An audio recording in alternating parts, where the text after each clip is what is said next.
A oração e o mundo invisível, com Paul Wilson. Vamos abrir a Bíblia no capítulo 9 do profeta Daniel, versículos 1 ao 11, e depois os versículos 20 e 23. Vamos ler.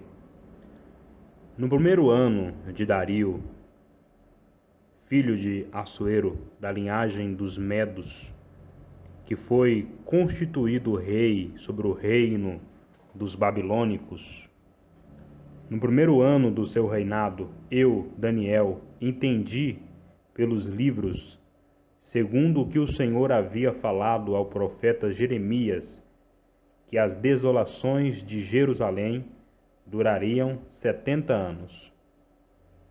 Então voltei o rosto ao Senhor Deus para buscá-lo com oração e súplicas, com jejum, com pano de saco e cinzas. Orei ao Senhor, meu Deus, e confessando, disse: Ó Senhor, Deus grande e terrível, que guardas a aliança, a misericórdia para com os que te amam e guardam os teus mandamentos. Pecamos e praticamos o mal, agindo com impiedade e rebeldia, apartando-nos dos teus preceitos e das tuas normas. Não demos ouvido aos teus servos, os profetas, que falaram em teu nome aos nossos reis, nossos príncipes e nossos pais, como também a todo o povo da terra. A ti, ó Senhor, pertence a justiça, mas a nós a vergonha, como hoje se vê. Os homens de Judá, aos moradores de Jerusalém e a todo o Israel, aos de perto e aos de longe, e em todas as terras para onde os tem lançado, por causa das suas transgressões contra ti. Ó Senhor, a vergonha pertence a nós, aos nossos reis, aos nossos príncipes, aos nossos pais, porque temos pecado contra ti. Ao Senhor nosso Deus pertence a misericórdia e o perdão, já que nos rebelamos contra ele. E não obedecemos à voz do Senhor, nosso Deus, para andarmos nas leis que nos deu por intermédio de seus servos, os profetas. Todo o Israel transgrediu a tua lei, desviando-se para não obedecer à tua voz.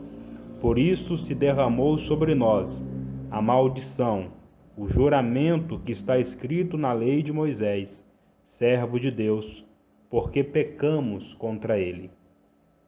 Agora os versículos 20 ao 23.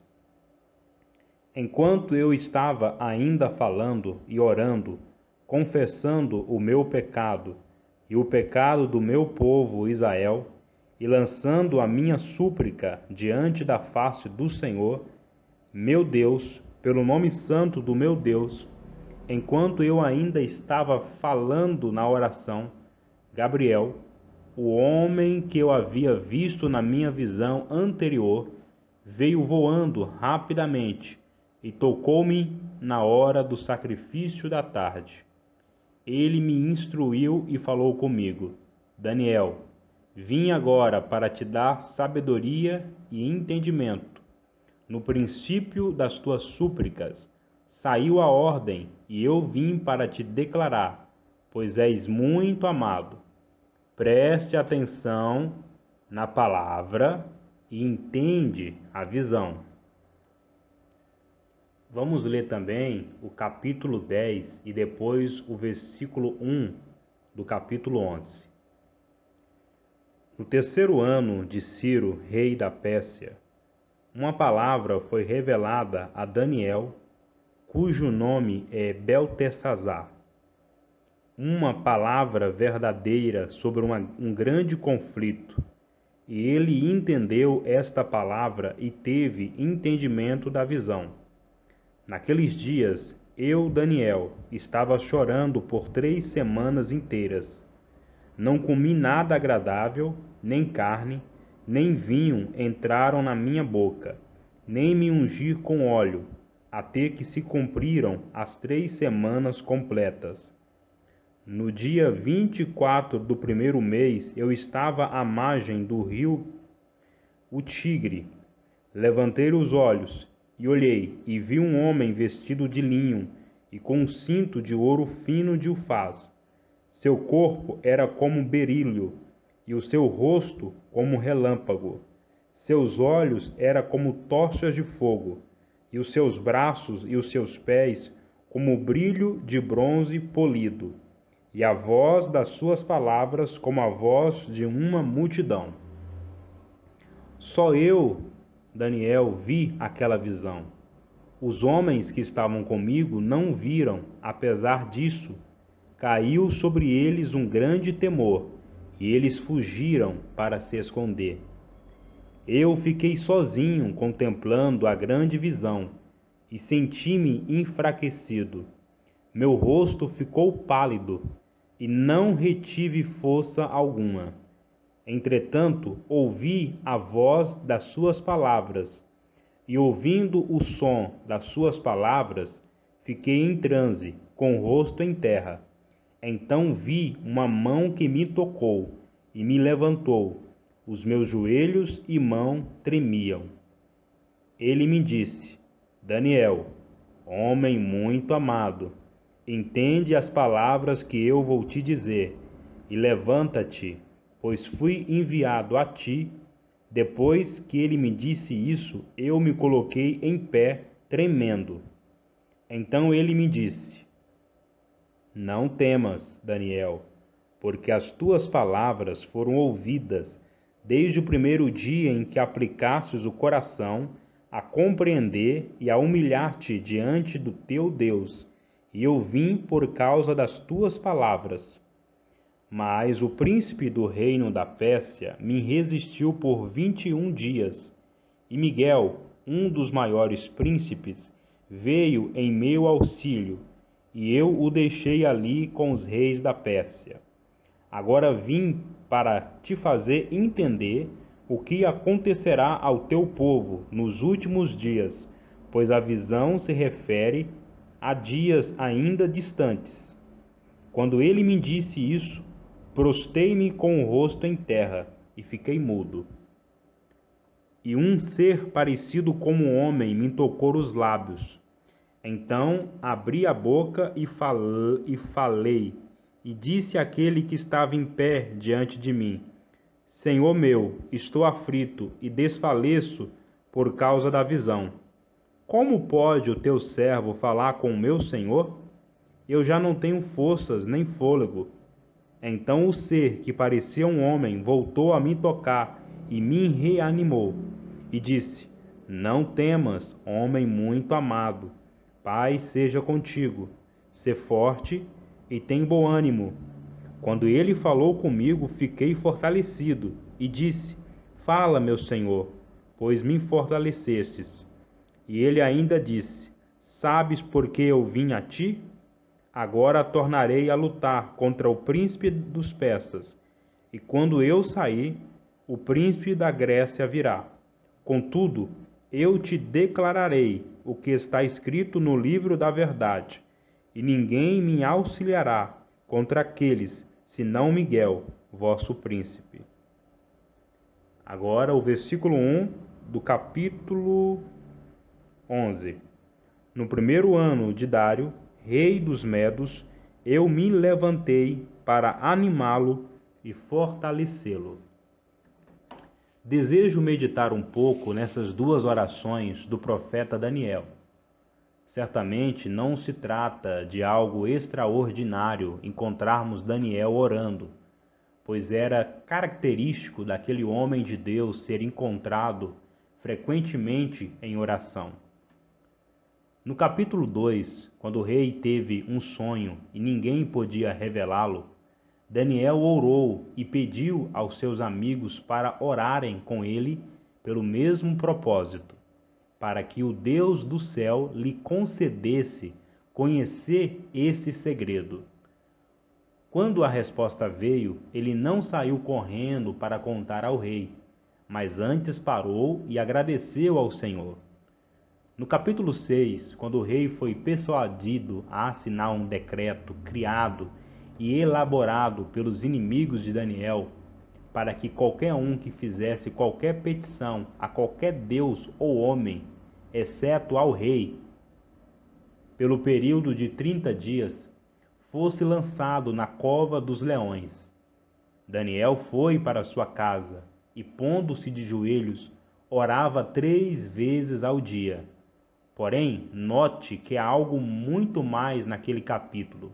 Ali diz, como também antes costumava fazer, Daniel 6:10. Ele não se alterou com aquele decreto. Ele não alterou o seu modo de vida. 3 vezes no dia se punha de joelhos e orava, como também antes costumava fazer. Ele era um homem de oração, e onde quer que você encontre um homem de Deus, você encontrará um homem de oração. Então, no capítulo 9, Daniel começa a orar. Era no primeiro ano de Dário, filho de Assuero. Daniel 9:1. O que levou a orar nesta ocasião foi o fato de ele haver descoberto que os filhos de Israel iriam permanecer no cativeiro na Babilônia por 70 anos. Ele sabia que os 70 anos estavam para terminar. Ele cria naquilo que Deus dissera por meio do seu profeta Jeremias e esperava que o povo retornasse para a terra quando os anos se completassem. Sendo um homem de fé, um homem de oração e um homem do livro, gosto de pensar nele não como um profeta, mas como um estudioso da profecia, e ele punha-se a orar. Quando os anos designados haviam chegado ao fim, Deus levantou a Ciro, um homem justo do Oriente, cujo nome foi revelado 175 anos antes de seu nascimento. Isto está escrito em Isaías 44:28 e também Isaías 45, versículo 1. Em Isaías 44, versículo 28, diz assim: Que te digo acerca de Ciro, ele é meu pastor e cumprirá tudo o que me agrada. E ele dirá sobre Jerusalém, ela será edificada, e o fundamento do templo será lançado. Em Isaías 45:1 diz assim: Assim diz o Senhor a Ciro, seu ungido, a quem tomo pela mão direita, para abater as nações e desarmar reis, para abrir diante dele as portas, para que não sejam trancadas. Para a missão, então, Deus designou Ciro para a missão de enviar o povo de volta à sua terra. Deus não somente levantou esse homem, Ciro, mas levantou também a Daniel no tempo apropriado para confessar os pecados do povo como sendo seus. Em Isaías 59:16 lemos: E viu que ninguém havia, e maravilhou-se de que não houvesse um intercessor. Penso que a única falha de um santo no Antigo Testamento que é registrada no Novo Testamento está em Romanos 11:2. Elias fala a Deus contra Israel. Era certamente algo contrário ao pensamento de Deus que alguém fizesse intercessão contra o seu povo.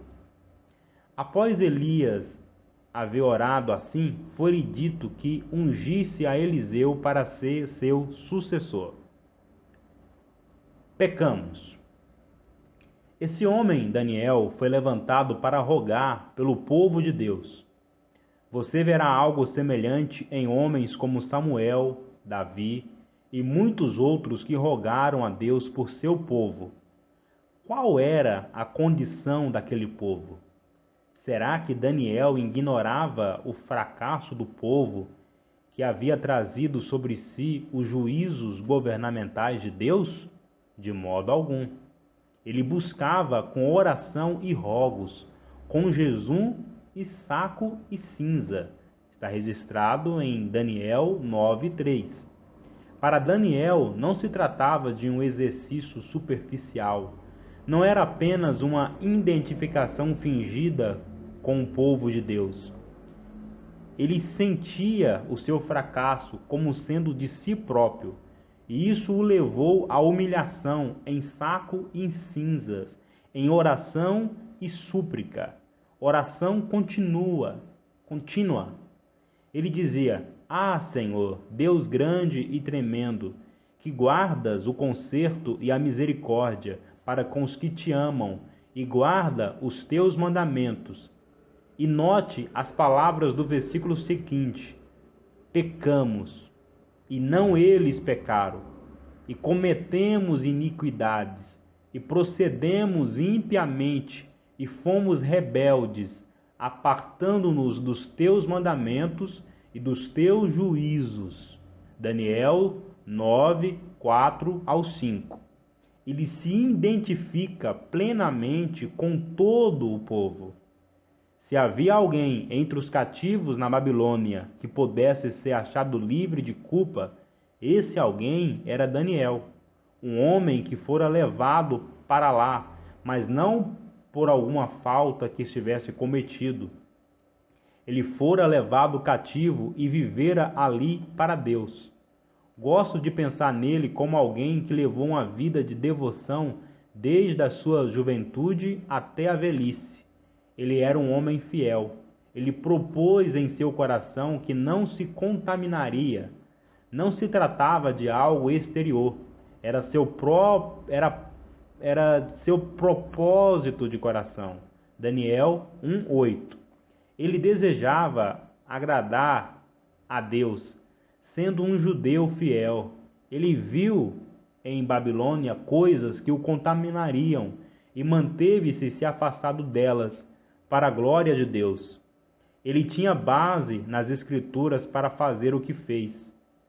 Possamos nós, queridos jovens, ter um propósito de coração em buscar de Deus graça para mantermos longe de nós tudo aquilo que poderia nos contaminar. Agora Daniel é um homem idoso. Ele viveu em fidelidade e agora identifica-se com os pecados do povo e ora. A outra coisa acerca da oração em Daniel 9:7. A ti, ó Senhor, pertence a justiça, mas a nós a confusão de rosto. Precisamos ter sempre em mente que Deus é justo e ele nunca comete qualquer erro. Daniel toma toda a culpa para si próprio e para o seu povo. Note mais uma vez no versículo 8: Ó Senhor, a nós pertence a confusão de rosto, aos nossos reis, aos nossos príncipes e aos nossos pais, porque pecamos contra ti. Uma época de ruína.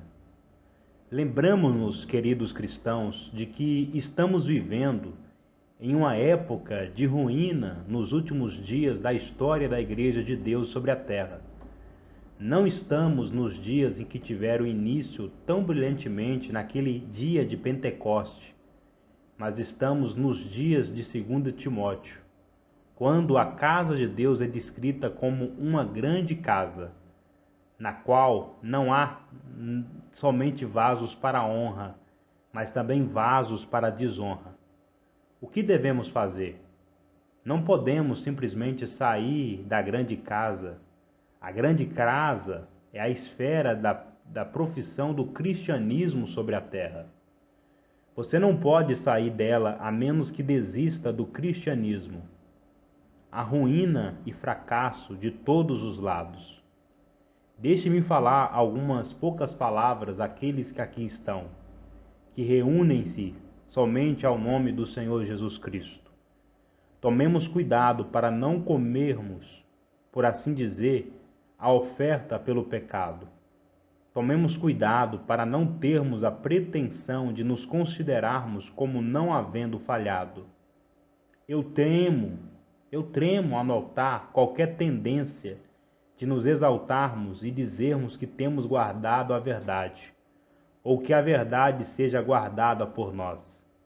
Irmãos, proceder assim é não ter aprendido bem a lição.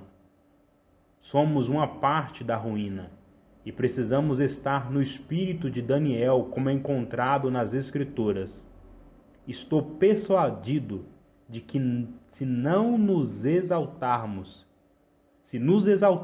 como se fôssemos alguma coisa, Deus nos mostrará que nada somos.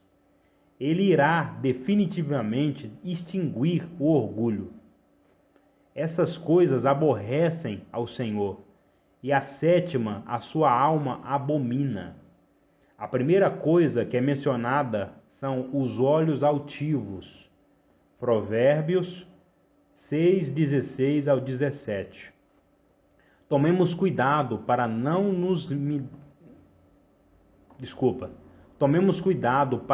nos exaltarmos como sendo alguma coisa, ou nos declararmos superiores a alguém. Deixe-me dar uma palavra de alerta. Existe um caminho para a fé, um caminho de obediência, e se andarmos nesse caminho, poderemos ficar conscientes do fato de que fazemos parte da ruína que se introduziu. Existe uma maneira de se guardar a verdade, de um testemunho remanescente nesses últimos dias, mas necessitamos de cabeças baixas, consciente de que fazemos parte do fracasso da cristandade. A resposta. Daniel orou, e quando chegamos no capítulo 20 do capítulo 9, encontramos a resposta à sua oração. Quão rápido a resposta chegou! Estando eu ainda falando e orando e confessando o meu pecado e o pecado do povo de Israel, e lançando a minha súplica perante a face do Senhor, meu Deus, pelo nome santo do meu Deus, estando eu, ainda falando na oração, o varão Gabriel, que eu tinha visto na minha visão ao princípio, veio voando rapidamente e tocou-me a hora do sacrifício da tarde. Daniel 9:20 ao 21. Ele estava em um estado de espírito adequado, e a resposta veio rapidamente. A profecia das 70 semanas de Daniel foi lhe dada como resposta ao seu estado de espírito. Note também que ele foi tocado. A hora do sacrifício da tarde era a hora da oferta do cordeiro da tarde.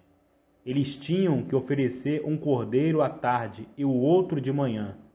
Um fogo do altar não era para apagar-se jamais, a noite toda até amanhã.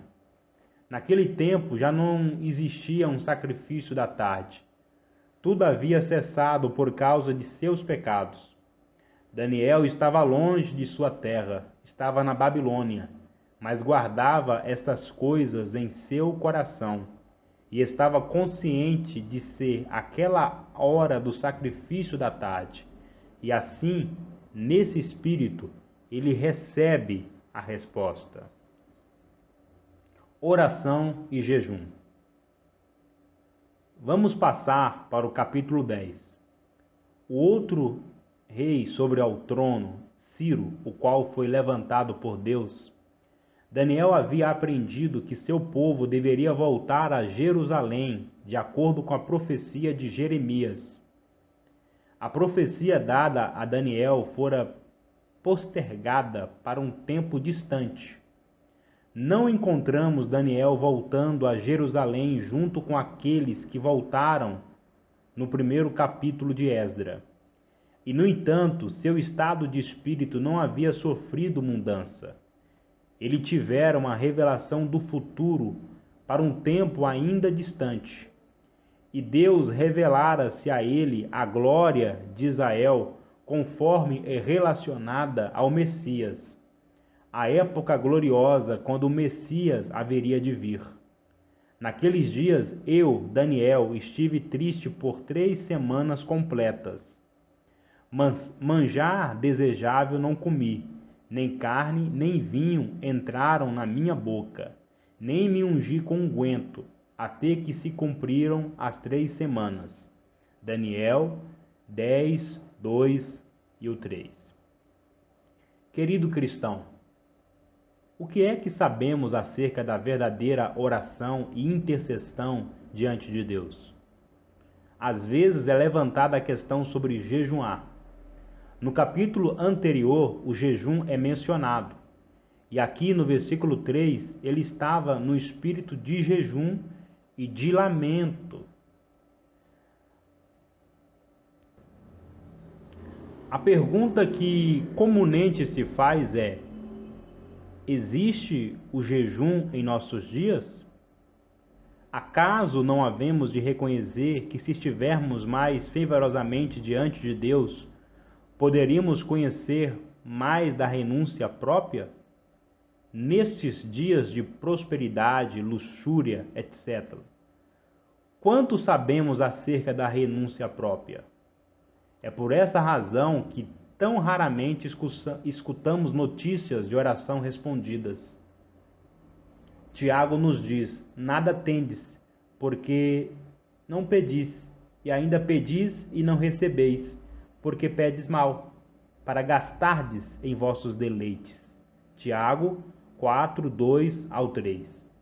Porém, existe tal coisa, que é o estar diante de Deus em um espírito de jejum, andando em humilhação e juízo próprio, reconhecendo a própria ruína e negando a si mesmo. Daniel esperou por 3 semanas inteiras. Muitos dos queridos santos de Deus pediram por algo que nunca chegaram a ver no período de suas vidas. Deus não prometeu que responderia às nossas orações durante o tempo de nossa vida. Nesse caso aqui, a resposta veio no tempo apropriado de Deus. Não podemos apressar a Deus. A visão. Nesse 10º capítulo, Daniel estava às margens do grande rio, o que é Hiddekel, ou Tigre. Faz-me lembrar muito da época em que Saulo de Tarso estava de jornada a Damasco. Os homens que estavam com ele escutaram a voz, porém Saulo a compreendeu. Aqui em Daniel, um grande temor caiu sobre os homens que estavam com ele, e fugiram para se esconder. Mas Daniel viu esta grande visão. É preciso um estado de espírito e de comunhão com o pensamento de Deus. Existe algo como estar em comunhão com a mente de Deus. Se andarmos com Ele, conheceremos mais acerca disso. Mas não estou querendo dizer que iremos ter revelações especiais em nossos dias, como teve Daniel. O que Daniel viu na visão poderia nos fazer lembrar do que João viu no 1º capítulo de Apocalipse. Ele viu o Senhor Jesus como Filho do Homem em trajes judiciais e caiu aos seus pés como morto. Algo similar aconteceu a Daniel, aqui no versículo 8. Fiquei, pois, eu só, e vi esta grande visão, e não ficou força em mim, e transmudou-se em mim a minha formosura em desmaio, e não retive força alguma. A glória da pessoa que falou a ele o prostrou. A maneira de termos uma clara ideia do que somos é estando na presença de Deus. No versículo 10, eis que uma mão me tocou e fez-me mover-se sobre os meus joelhos e sobre as palmas das minhas mãos. E ele me disse: Daniel, homem muito desejado, Daniel, um velho agora é chamado de um homem muito amado. A versão Almeida atualizada. Querido cristão, leia o livro de Daniel. Leia como ele começou com um propósito de coração em agradar ao Senhor e como ele seguiu naquele caminho. Então veja como ao final de sua jornada ele recebe esse lindo testemunho. Ele é chamado de homem muito amado. Ele não recebeu aquele título vivendo uma vida descuidada, fazendo como fazia os babilônicos. Ele o recebeu como resultado de um andar de fé, vivendo em separação para Deus. Um título de graduação. Lembro-me ter conversado certa vez com um grupo de jovens rapazes cristãos, todos almejando um título de graduação como PhD, que significa Philosopher's Doctor, etc., em faculdades e universidades. Lembro-me de tê-los escutado acerca dos diplomas e títulos que queriam conseguir. Vocês sabem, Daniel recebeu um bom título de graduação. Deus ama todos os seus filhos.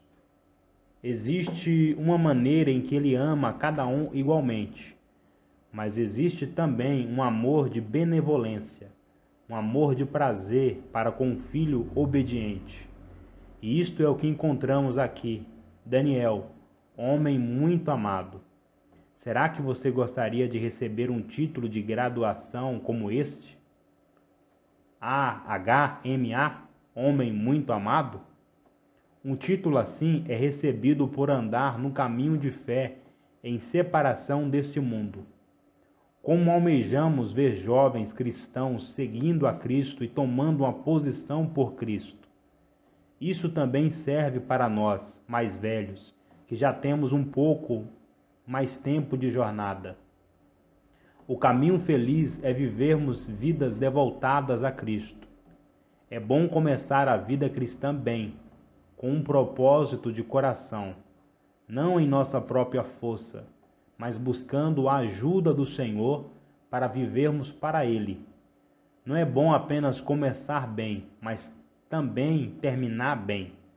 Alguns começam bem, mas desviam-se do caminho. Desviam-se quando ficam velhos. Querido cristão, se Deus nos deixar aqui, que sejamos guardados de nos desviarmos dessa a nossa juventude, desde a nossa juventude até a nossa velhice. Seguindo adiante no caminho de dependência e devoção, para podermos escutar no final da jornada, homem muito amado. É um título que deveríamos ambicionar, uma formatura que seria para a glória daquele que morreu por nós e também algo que poderíamos desfrutar. O tempo de Deus. Passemos agora ao versículo 12. Então me disse: não temas, Daniel. O Senhor Jesus falou essas palavras, não temas, a alguns dos que eram seus quando esteve aqui. O Senhor nos deseja ter em sua presença com um sentimento de que Ele é Deus, mas Ele quer que fiquemos à vontade em sua presença. Não temas, Daniel, porque desde o primeiro dia em que aplicasses o teu coração a compreender e a humilhar-te perante o teu Deus, são ouvidas as tuas palavras, e eu vim por causa das tuas palavras. Esse versículo é a chave para o fato ou a razão pelo qual ele esteve esperando por 3 semanas inteiras. Todas as suas palavras haviam sido ouvidas desde o princípio, desde o primeiro dia. O versículo 13 acrescenta: mas o príncipe do reino da Pérsia se pôs defronte de mim 21 dias. E eis que Miguel, um dos primeiros príncipes, veio para ajudar-me, e eu fiquei ali com os reis da Pérsia.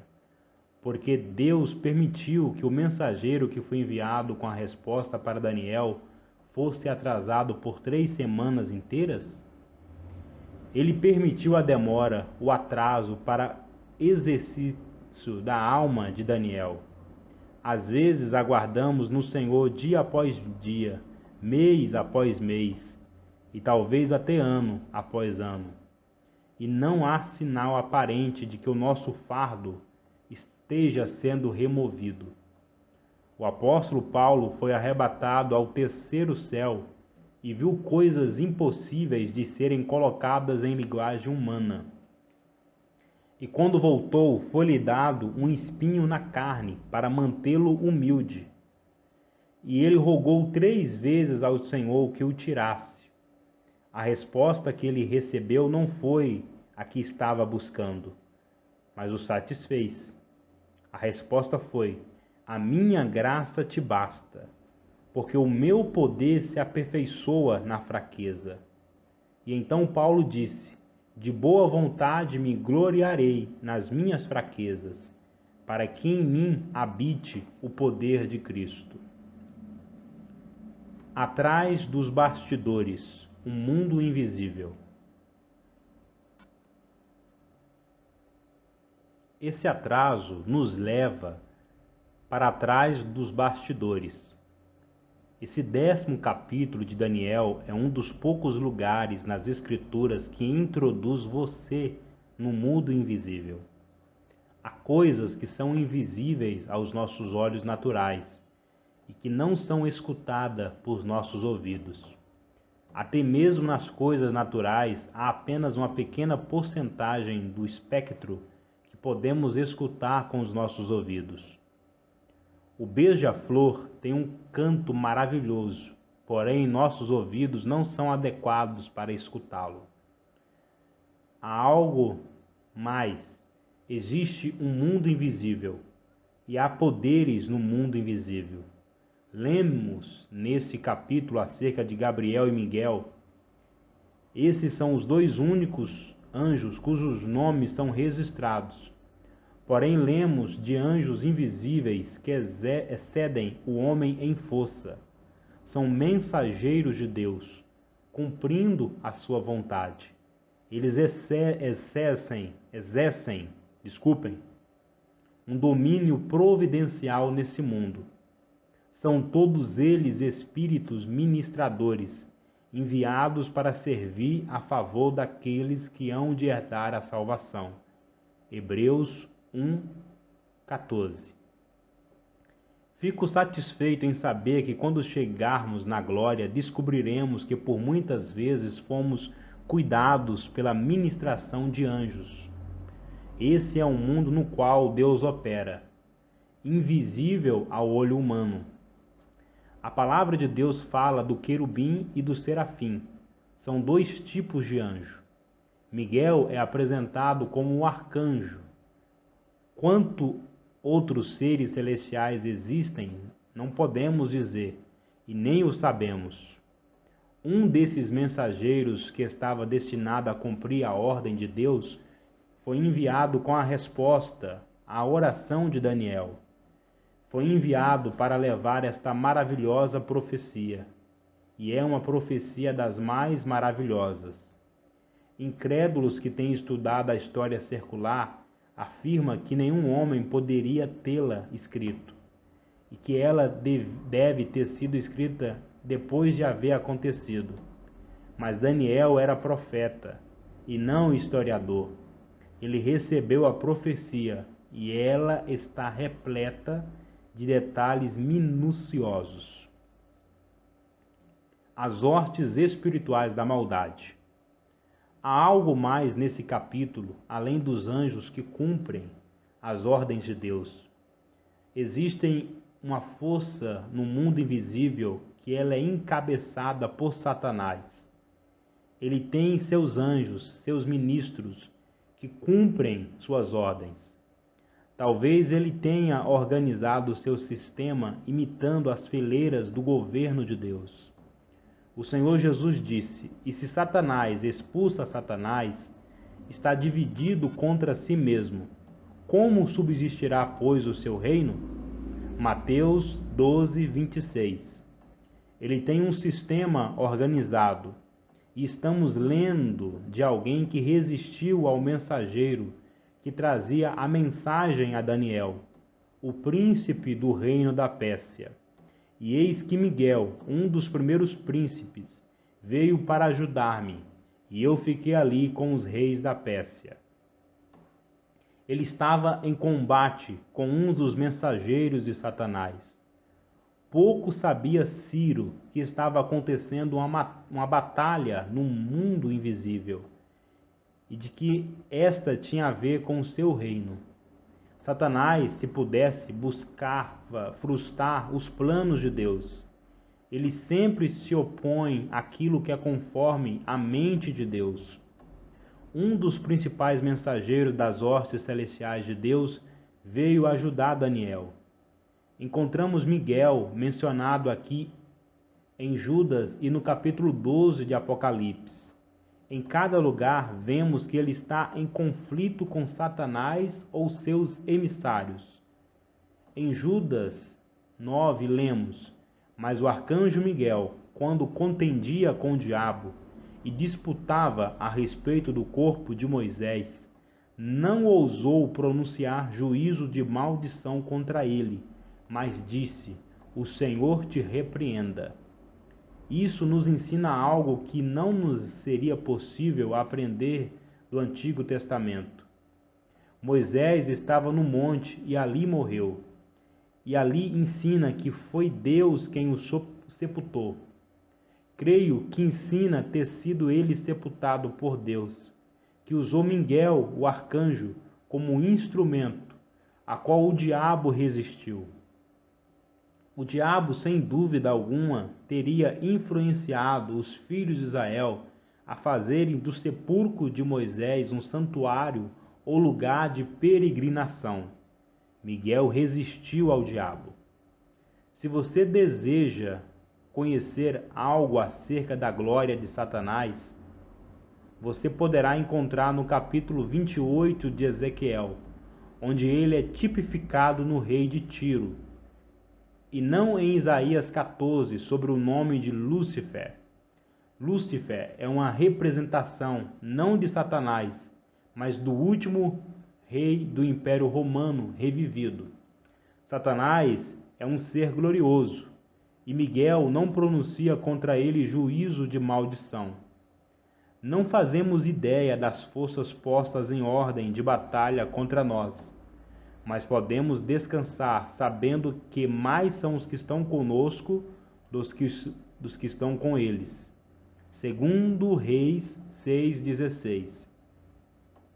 Temos alguém do nosso lado que é superior a todas as hostes de Satanás, mas não nos esqueçamos da seriedade da confederação que se opõe ao nosso progresso. O Senhor disse ao diabo: vai-te, Satanás. Lucas 4:8. Não creio que seja apropriado para o Filho de Deus dizer isso. A nós é dito para resistirmos ao diabo. E como devemos resistir a ele? Com a palavra de Deus. Assim como o Senhor resistiu a ele no deserto. Ele resistiu o diabo e o derrotou com essas duas palavras. Está escrito.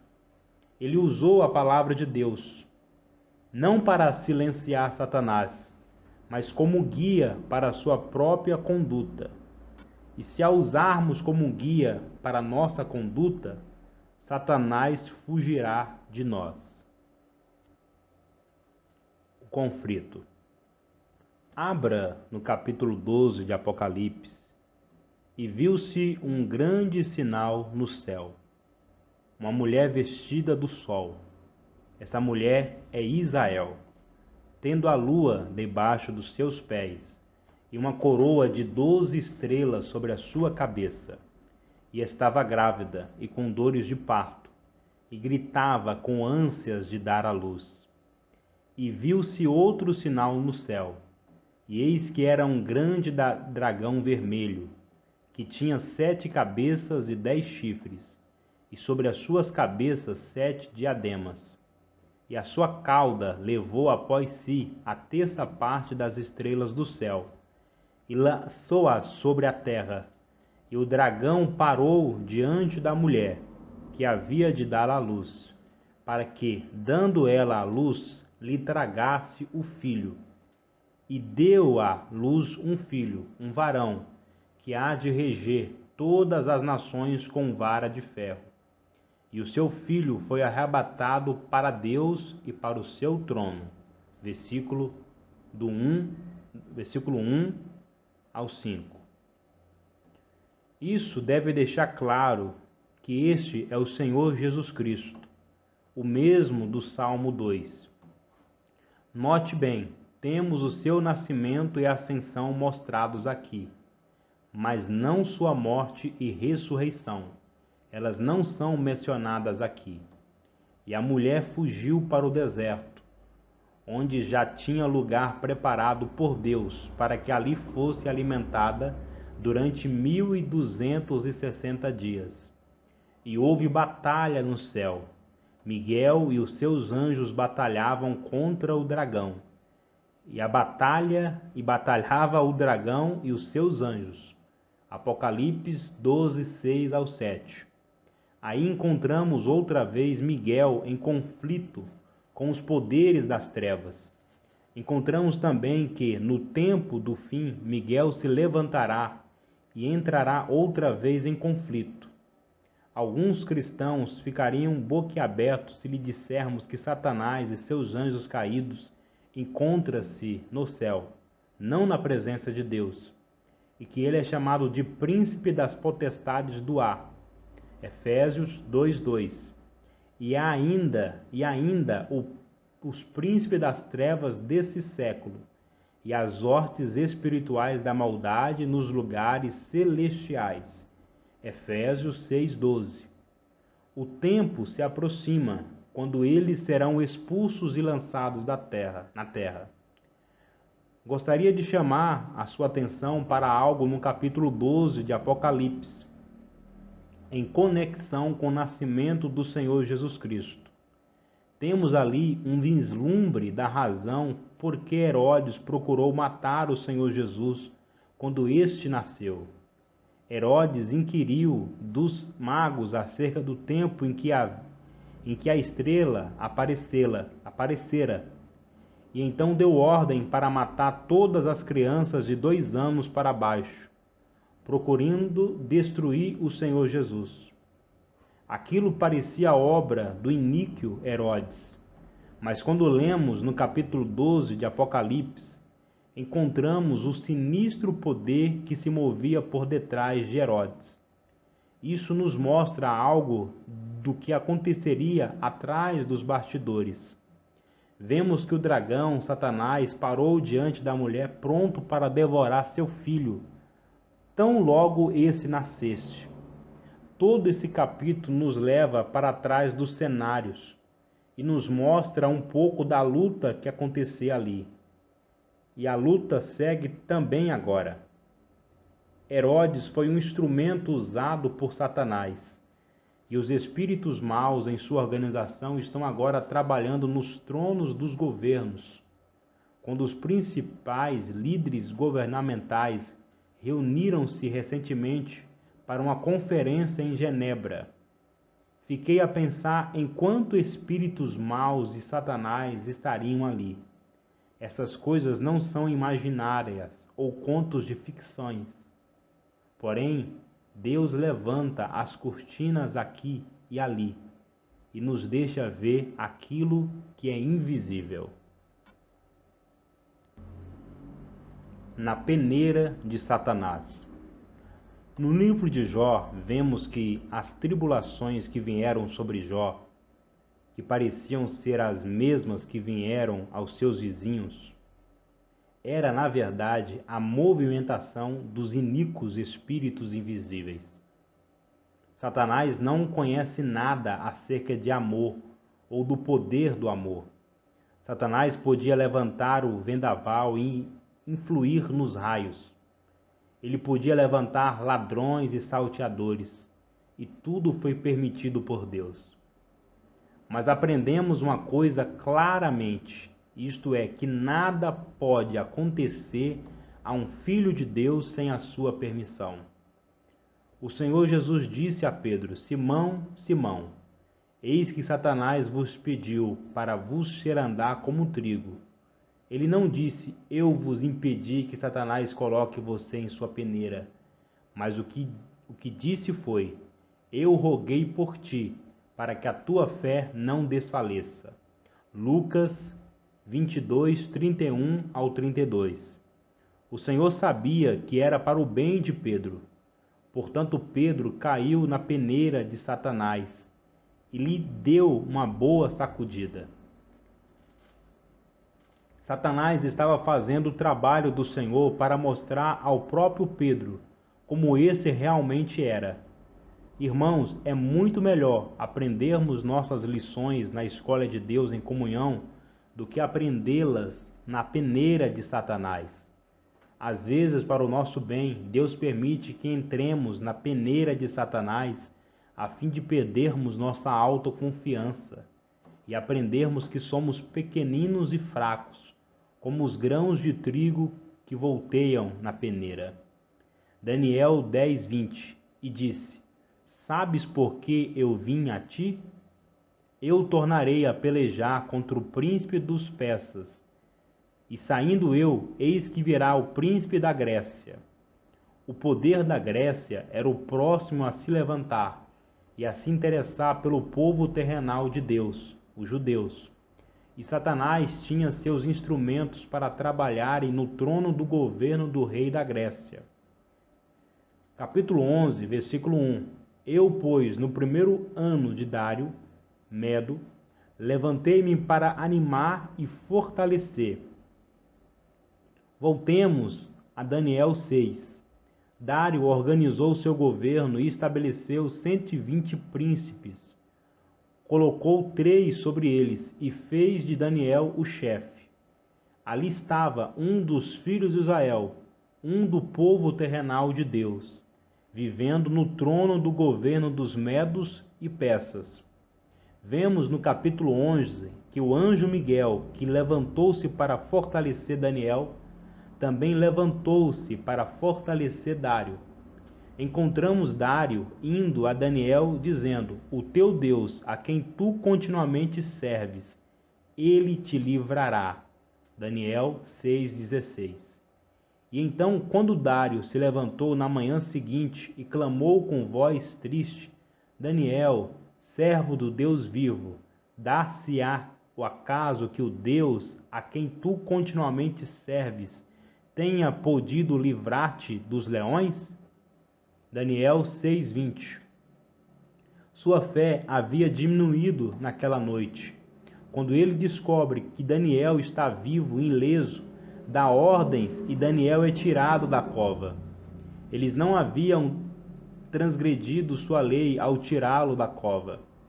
Eu associo esse capítulo 6, o testemunho da fé de Dário e o interesse que o demonstrou pelo bem-estar de Daniel com o anjo que levantou-se para fortalecer Daniel no capítulo 11, do versículo 1.